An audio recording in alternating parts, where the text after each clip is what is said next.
Baie mense verstaan redding, maar hulle verstaan nie doel nie. Ons weet, ek is gered deur genade. Jesus het vir my sondes gesterf. Ek gaan hemel toe. En dis waar. Maar luister gou mooi nou hoe Paulus dit vir ons eintlik verduidelik in Efesiërs 2 vers 8-10. Hy sê, want uit genade is julle gered deur die geloof, en dit nie uit julself nie. Dit is die gawe van God en nie uit werke nie, sodat niemand mag roem nie.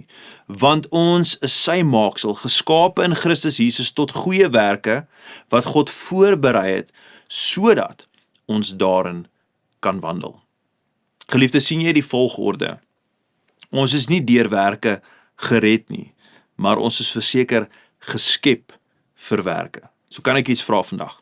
Wat as jy nie net gered is van iets nie, maar jy is gered vir iets?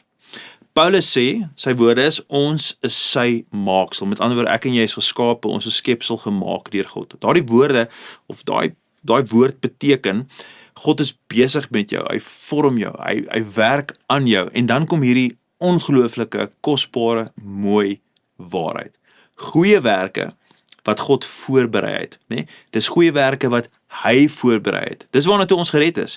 Ons is dis voorberei. Dis nie reaktief nie, dis nie toevallig nie, nie ons sal sien wat gebeur nie, dis voorberei.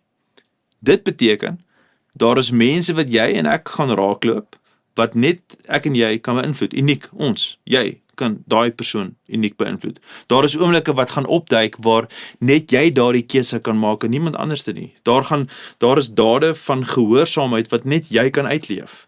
En hier is die belangrikste deel, is jy hoef nie jou doel uit te dink nie. Nee, dis iets wat jy hoef op te maak nie. Jy hoef nie elke oggend wakker te word te sê, Here, wat is my groot roeping nie? Nee, jy begin klein. Jy wees getrou by die huis, jy wees eerlik by jou werk, jy raak sag met jou woorde, weier om kompromieë aan te gaan wanneer niemand kyk nie. Dalk help iemand wanneer dit jou iets gaan kos. Geliefde, dis hierdie klein dinge wat ons begin, dit is, en ons dink dalk, eintlik wil ek sê, dis nie klein goed nie, dis alles net goeie werke. En elke keer, as jy kies om God te eer in 'n gewone oomblik, is jy eintlik besig om te wandel in iets wat hy reeds vir jou voorberei het. So wanneer jy vra, waarmee is God besig in my lewe, wanneer jy worstel met daai vraag, en die vraag waarna ons kyk hierdie week, wel vandag se antwoord is eenvoudig. Hy is besig om jou te lei na goeie werke wat hy lankal vir jou voorberei het. En hy is besig om jou hart so te vorm, dat jy dit wil doen. So vandag, my uitdaging aan jou, is moenie soek na iets groots nie, né? Ons wil baie keer daai groot dinge gaan soek, en sê, nou maak ek 'n verskil. Vra eerder, Here, watter goeie werk het U vandag vir my voorberei? En geliefde, wees dan sensitief vir die geleenthede wat God om jou plaas, wat hy om jou skep. Môre gaan ons aan met hierdie onderwerp, en dan gaan ons praat oor iets wat ek dink baie mense nie graag wil hoor nie, maar regtig moet hoor.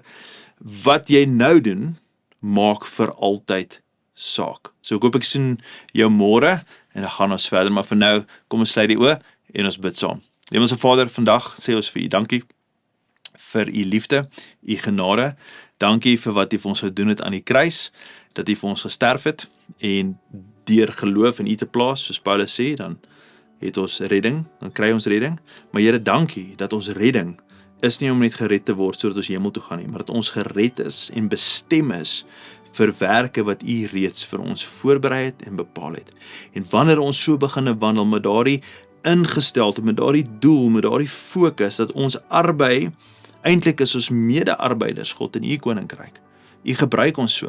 Vader, dan kry ons lewens soveel sin en betekenis, en ek dank U, dat ons ook kan groei, en verdiep in 'n verhouding met U, sodat ons kan leer hoe om uniek daai werk wat U vir ons beskoor het, uit te leef teenoor ander mense. Dankie vir U genade, dankie dat U vir ons bly toerus, en dankie dat ons kan verdiep in liefde en 'n passie vir U.